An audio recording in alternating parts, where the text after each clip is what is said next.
Jonathan Smith here with the Yakima County Development Association. I'm going to walk you through the application process for the City of Sunnyside Small Business Grants. The city set aside $250,000 in funding. Businesses are eligible to apply for up to $5,000. Money must be used for eligible business expenses such as rent, mortgage, utilities, insurance, and other operating expenses incurred on or after March 27th.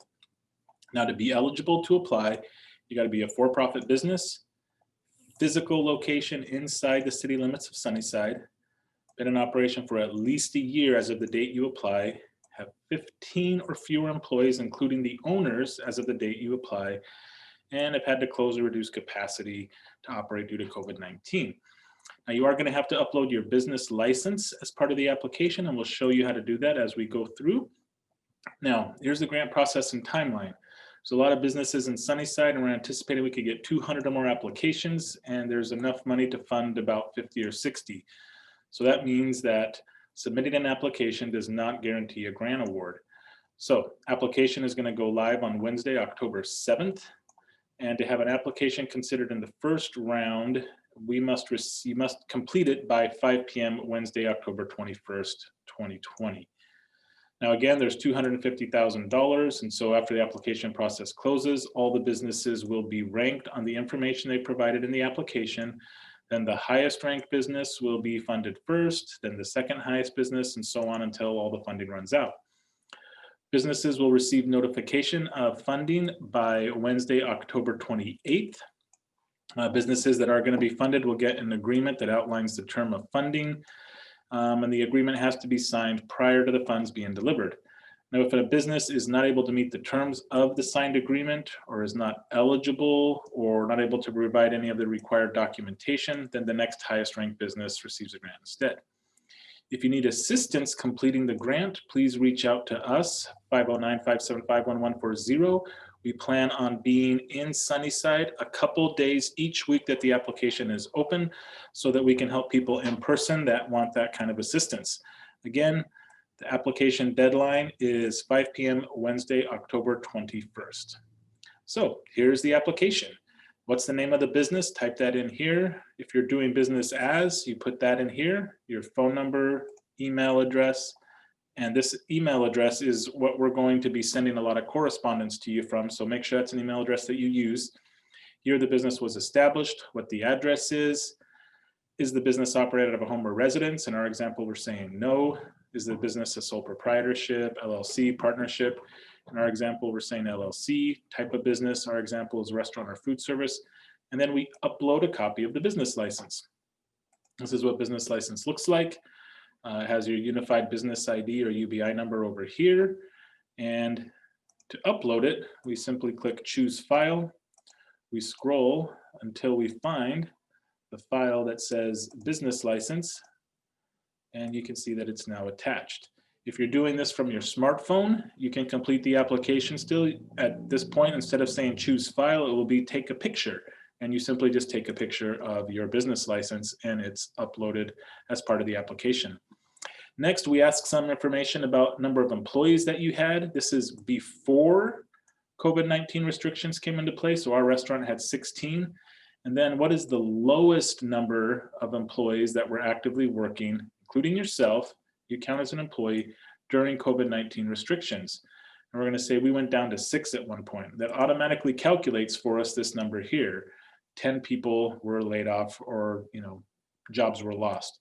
So, if we only had, if we change that number to 10, that automatically changes to 6. So you can see that that field auto calculates and lets us know how many jobs were lost and in the impact that your business had from COVID-19.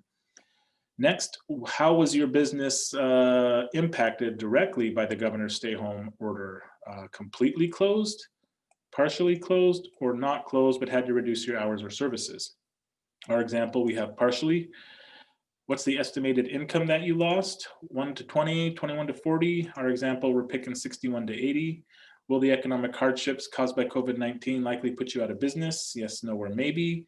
Has the business received money from any COVID-19 financial relief programs? If no, you simply hit that. However, if you have received money, like say economic injury disaster loan or one of these other ones or multiples, you just put in the total dollar amount right here. In our example though, we're gonna say that we did not receive money from any of those sources. You can see that that dollar place goes away. Now, here's the grant request. You're eligible to use the money only for expenses that meet all of the following statements.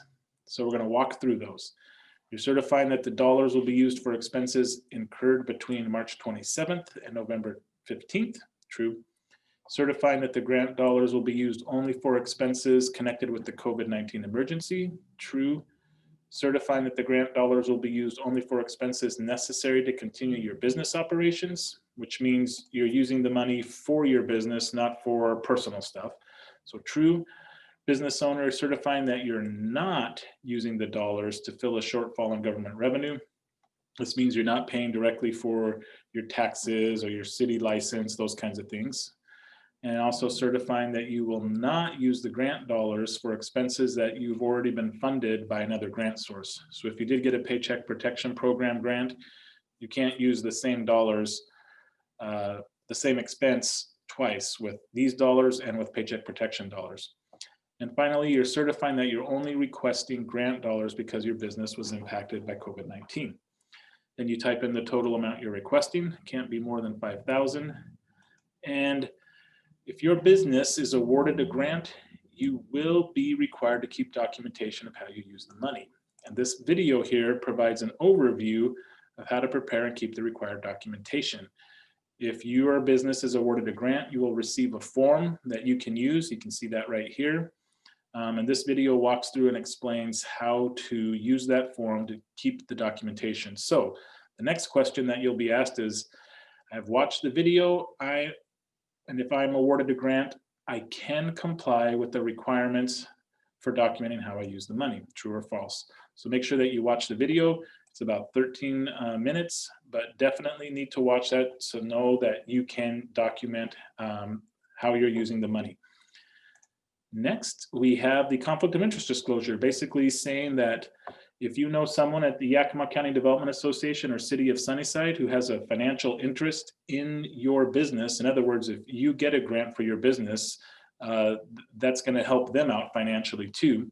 If there isn't anybody, just put none. And then we certify that all the information that you've given is accurate to the best of your knowledge, first name, last name. And then you sign. If you're on a smartphone, you just touch the screen to sign. And we click this submit form button and you get this thank you. The form was submitted successfully. That's your confirmation that it worked. If you don't see this, it didn't work. You will also get an email to that email address that you put in at the very beginning that will give you a copy of all of the answers that you made for your application. So if you don't see this, thank you, your form was submitted successfully. If you don't get the email, then the application didn't get submitted and you want to redo it. That's all there is to it. And we look forward to working with you. Again, if you have questions or need assistance filling out the application, reach out to us at Yakima County Development Association, 575-1140.